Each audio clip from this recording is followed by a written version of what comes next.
Assalamualaikum warahmatullahi wabarakatuh. Alhamdulillah, kita bisa berjumpa lagi di channel ini. Doa saya, semoga saudaraku semuanya selalu diberikan kesehatan, dipanjangkan umurnya, dilapangkan rezekinya, dan diampuni dosa-dosanya. Amin ya rabbal alamin. Sahabat beriman yang dirahmati Allah, rahmat Allah artinya pemberian Allah atas dasar kasih sayangnya, atau bisa disebut karunia Allah. Rahmat bisa berupa ampunan dosa, perlindungan, petunjuk, dan kebaikan-kebaikan lain. Setiap detik, setiap ruang yang kita tempati selalu ada rahmat Allah. Kadar seorang hamba memperoleh rahmat sesuai dengan kedekatannya dengan Allah. Sebagaimana hadis dari Abu Hurairah radhiyallahu anhu berkata, Rasulullah sallallahu alaihi wasallam bersabda, sesungguhnya Allah Ta'ala berfirman, siapa yang memusuhi waliku, maka aku telah mengumumkan perang dengannya. Tidak ada taqarrubnya seorang hamba kepadaku yang lebih aku cintai kecuali dengan beribadah dengan apa yang telah aku wajibkan kepadanya. Dan hambaku yang selalu mendekatkan diri kepadaku dengan nawafil atau perkara-perkara sunnah di luar yang fardu, maka aku akan mencintainya. Dan jika aku telah mencintainya, maka aku adalah pendengarannya yang dia gunakan untuk mendengar, penglihatannya yang dia gunakan untuk melihat, tangannya yang digunakannya untuk memukul, dan kakinya yang digunakan untuk berjalan. Jika dia meminta kepadaku, niscaya akan aku berikan. Dan jika dia minta perlindungan dariku, niscaya akan aku lindungi. Hadis riwayat Bukhari. Firman Allah Subhanahu wa ta'ala, katakanlah, apakah akan kami beritahukan kepadamu tentang orang-orang yang paling merugi perbuatannya, yaitu orang-orang yang telah sia-sia perbuatannya dalam kehidupan dunia ini, sedangkan mereka menyangka bahwa mereka berbuat sebaik-baiknya. Quran Surat Al-Kahfi ayat 103-104. Setiap manusia tentunya menginginkan rahmat Allah Subhanahu wa ta'ala, akan tetapi manusia banyak yang tidak dapat rahmat Allah Subhanahu wa ta'ala disebabkan oleh manusia itu sendiri. Adapun di antara ciri-ciri manusia yang jauh dari rahmat Allah Subhanahu wa ta'ala, paling tidak 7 golongan manusia, yaitu yang pertama, orang-orang yang lalai. Adalah mereka golongan manusia yang jauh dari rahmat Allah Subhanahu wa ta'ala. Oleh karena di dunia Allah Subhanahu wa ta'ala telah mengunci mati akan hati, pendengaran, dan penglihatan mereka daripada kebaikan.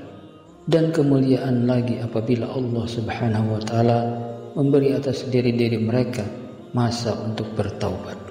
Niscaya tiadalah melainkan mereka tetap dengan kesesatannya, sehingga menyebabkan mereka lalai dari mengingat Allah Subhanahu wa ta'ala dan dalam beribadah kepadanya, sehingga merugilah mereka dengan sebenar-benar kerugian. Firman Allah Subhanahu wa ta'ala, mereka itulah orang-orang yang hati, pendengaran, dan penglihatannya telah dikunci mati oleh Allah, dan mereka itulah orang-orang yang lalai. Pastilah bahwa mereka di akhirat nanti adalah orang-orang yang merugi. Quran Surat An-Nahl ayat 108-109. Kemudian yang kedua, golongan syaitan atau lupa pada Allah Subhanahu wa ta'ala, yaitu golongan manusia yang menuruti hawa nafsunya, sedang mereka berkawankan syaitan dalam kehidupannya. Ketahuilah bahwasanya syaitan itu menghiaskan sesuatu yang buruk itu agar terlihat baik daripadanya, yang menyebabkan mereka lupa kepada Allah Subhanahu wa ta'ala dan jauh daripada rahmatnya. Firman Allah Subhanahu wa ta'ala, syaitan telah menguasai mereka lalu menjadikan mereka lupa mengingat Allah. Mereka itulah golongan syaitan. Ketahuilah bahwa sesungguhnya golongan syaitan itulah golongan yang merugi. Quran Surat Al-Mujadalah ayat 19.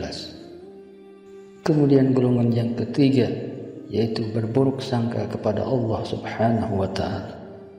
Oleh karena mereka mengira bahwa Allah Subhanahu wa ta'ala telah memberi mereka keburukan dan menjauhkan daripada mereka kebaikan yang mereka kehendaki. Dan itulah seburuk-buruk persangkaan kepada Allah Subhanahu wa ta'ala.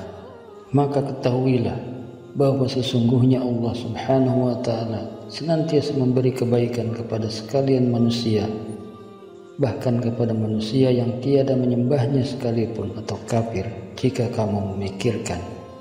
Namun sedikit juga di antara kamu yang berterima kasih. Firman Allah Subhanahu wa ta'ala, dan yang demikian itu adalah prasangkamu yang telah kamu sangka terhadap Tuhanmu. Prasangka itu telah membinasakan kamu, maka jadilah kamu termasuk orang-orang yang merugi. Quran Surat Fussilat ayat 23. Kemudian golongan yang keempat, mengada-ngadakan dusta kepada Allah, yaitu mereka yang di dunia bersusah payah untuk mengkiaskan kepada manusia bahwa adalah ia orang yang paling baik ucapannya dan perbuatannya, dan yang mengatakan sesuatu yang baik, sedang sesuatu yang baik yang ia sampaikan itu tiadalah pada dirinya. Atau seumpama pemimpin yang memiliki kekuasaan, yang dengan kekuasaannya ia berbuat dengan sekehendaknya dan tiada berbuat adil kepada umatnya, sedang di hatinya tidak ada Allah Subhanahu wa ta'ala, dan padahal sesungguhnya Allah Subhanahu wa ta'ala Maha mengetahui atas sekalian gerangan yang ia sembunyikan di dalam hatinya. Firman Allah Subhanahu wa ta'ala, maka barang siapa mengada-ngadakan dusta terhadap Allah, sesudah itu maka merekalah orang-orang yang zalim. Quran Surat Ali Imran ayat 94. Kemudian golongan yang kelima adalah aniaya, yaitu mereka yang tiada berlaku adil terhadap sesama, yang cenderung merugikan orang lain demi keuntungan yang ia akan peroleh untuk dirinya sendiri. Atau seumpama manusia berbuat kecurangan yang nyata dalam kehidupannya, dan manusia yang kerap menganiaya orang lain dan dirinya sendiri, walaupun karena kesalahan-kesalahan yang diakibatkan oleh perbuatannya. Firman Allah Subhanahu wa ta'ala, hai orang-orang yang beriman, janganlah kamu saling memakan harta sesamamu dengan jalan yang batil, kecuali dengan jalan perniagaan yang berlaku dengan suka sama suka di antara kamu. Dan janganlah kamu membunuh dirimu, sesungguhnya Allah adalah Maha Penyayang kepadamu. Dan barang siapa berbuat demikian dengan melanggar hak dan aniaya, maka kami kelak akan memasukkannya ke dalam neraka. Yang demikian itu adalah mudah bagi Allah. Quran Surat An-Nisa ayat 29-30. Kemudian golongan yang keenam, mentaati pemimpin yang zalim. Janganlah kamu mengikuti pemimpin yang zalim, yang tiada hendak berlaku baik di antara sesama kamu, dan yang menyeruui kamu untuk terjun kepada lembah kebinasaan, karena sesungguhnya ia adalah musuhmu. Maka hendaklah kamu menasehatinya dan mengembalikannya kepada jalan kebenaran. Namun jika ia masih bersikeras dengan atas apa-apa yang ada padanya, niscaya binasalah kamu sebelum itu, sedang ia adalah orang yang paling buruk di sisimu.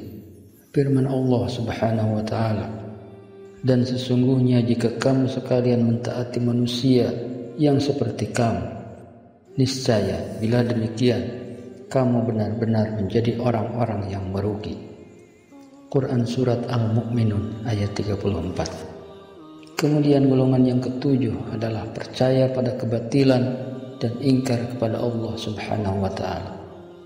Padahal Allah Subhanahu wa ta'ala telah menetapkan sesuatu putusan itu atas kamu, bahwa yang sedemikian ini dan sedemikian itu, maka beginilah hukumnya. Namun sebagian kamu lebih menyukai untuk mengingkari putusan Allah Subhanahu wa ta'ala, sedang kamu lebih menyukai segala putusan yang batil yang ada pada manusia, sedang kamu berkata bahwa itulah suatu putusan yang sebaik-baiknya. Firman Allah Subhanahu wa ta'ala, katakanlah, cukuplah Allah menjadi saksi antaraku dan di antara kamu. Dia mengetahui apa yang di langit dan di bumi.